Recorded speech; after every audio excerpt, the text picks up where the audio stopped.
Hey guys, Nick here. Welcome to the Omniverse of Nick and the first part to the other story held off for a year besides the John and Daniel story. What if Saibamen turn good? Now, before we get started, be sure to smash the like button, subscribe to the Omniverse of Nick main channel, this channel, and all other channels promoting all Omniverse of Nick content. Check out the Omni Shorts Discord and catch up with any story updates or posts that you have not already. This one, trust me, if you guys have not already especially caught up with all the Dragon Ball stories, especially oldie fans of the channel for a long time yet, since I started the Dragon Ball stories, definitely do so, because then you can come back to this one and say which one's your favorite, because by the end of it, this might be in your top faves, because I really did a lot more work on this than I realistically should have, which makes the other interpretation of the Cybermen story that I did before, which ended up on Reddit, mind you, look like a joke. This one might end up past Reddit. So, with that said, let's get started. So if you guys are not aware, Saibamen are basically green plant-like creatures in the Dragon Ball universe utilized by the Majins and mainly the Saiyans. They were first shown off in Bardock, the father of Goku, as training specimen for Prince Vegeta. Then they were actually introduced in the Saiyan saga. That's what they're predominantly known for, is the Saiyan arc against the Z Warriors. They were shown to use acid, use claws, and the most iconic and funny move in their arsenal, the self-destruct use on Yamcha. But they were all killed in the Saiyan arc and then never really shown again. That is until Daima put a nail in that coffin and actually gave the Saibamen meaning. While not showing the Saibamen, it did actually give Majins their background, and that they were made from the demon realm along with pretty much everything else. You guys get the picture.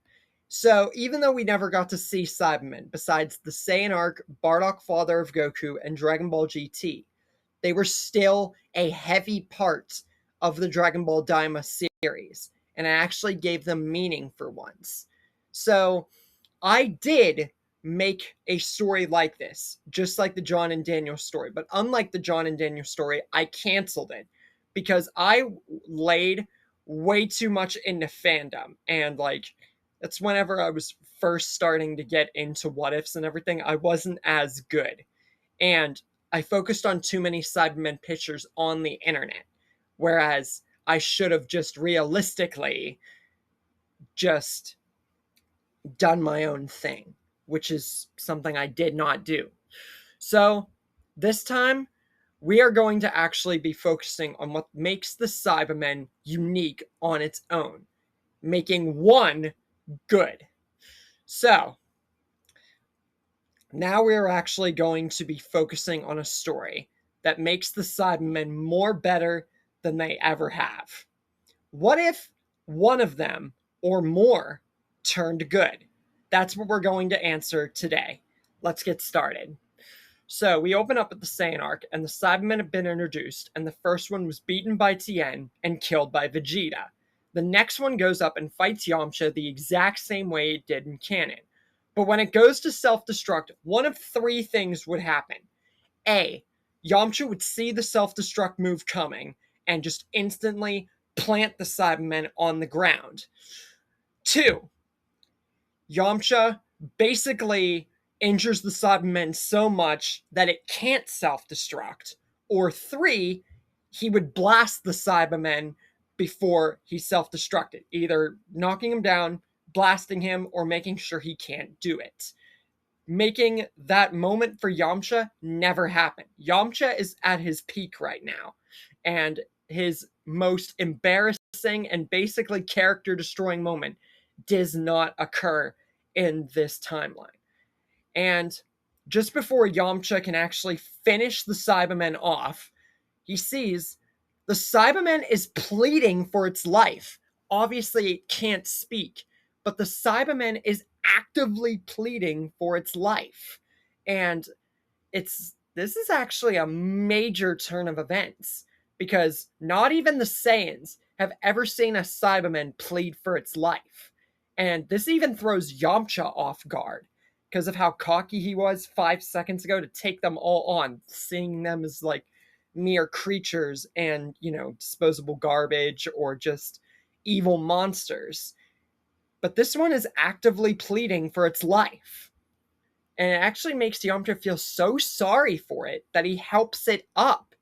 And the Saibaman is scared because it's no longer focused on killing Yamcha. It just doesn't want to die. And yes, one could see this as a trick from the Saibaman, but no, it's for real. Like, and Yamcha can't help but feel bad for it. Like, he just sees that the Saibamen weren't evil. They were just tools used by the Saiyans. And it's like, maybe they were wrong about the Saibamen, at least. And the Saibamen finally feeling trust, and Yamcha beginning to trust the Saibamen, he helps the Saibamen up. And every one of the Z Fighters and the Saiyans is like, what? Since when? And Nappa and Vegeta and the other Saibamen are like, what are we witnessing right now? But Nappa, he's just beginning to get angry. And it's like, I don't want to see a draw. I want to see a win. Let's go to the next round and we'll dispose of that worthless maggot, just like the other Saibamen, and take care of his little friends. But Vegeta says, no. Let's have all of them go at once. Surely that will get the job done much faster. And the other Saibamen, they're more than willing to oblige. But then Krillin comes out of nowhere and just spreads scatter shots, taking his turn in full effect. But the one Saibaman survives, just like Cannon, and Piccolo just utterly destroys him. And now it's Nappa's turn. Piccolo tells Yamcha to take that Saibaman and get out of here. Yamcha was almost just killed. They can't afford that against the Saiyan. Now things are starting to get serious. He had his fun, and they don't trust the Saibaman. You're lucky that Saibaman is not going to be killed by him. Take it and leave. Yamcha is not taking that for an answer. He says now that they have a Saibaman on their side, it's another man until Goku gets here. All of them can work together. And the Saibaman's more than willing to accept that, knowing that one of his brothers was just killed and all the others were. And now that he has a new friend and a new lease on life, he wants to help. But obviously, it can't still speak English, but you could tell by its expression. But Piccolo's not taking any sort of... No, they're not accepting the Saibaman as an ally. At least nowhere close to now, especially after what just happened. Besides, Piccolo says that Yamcha can take that Saibaman away, making it one less problem for them to worry about if it happens to turn on them. And Yamcha just in general needs to go and get Goku whenever he comes back and get him to this area. And he says he's not asking for Yamcha's permission. He's telling him to go. Whether or not it's for Goku, the Saibaman is a distraction, and so is he. Just go. They got this, and they can hold off the Saiyans until Goku gets here. But Yamcha, he looks to everyone and is like, are you really going to accept this? You really saying that my help's still not worthy? But everyone's on Piccolo's team about this, and Tien says, as much as I hate to agree with them, we need someone to go for Goku, and I, for one, don't trust that creature yet. Yamcha says, all right, do not die on us, any of you. And Yamcha takes the Saibamen and they fly off to Kami's lookout to wait for Goku. And now Nappa is going to fight.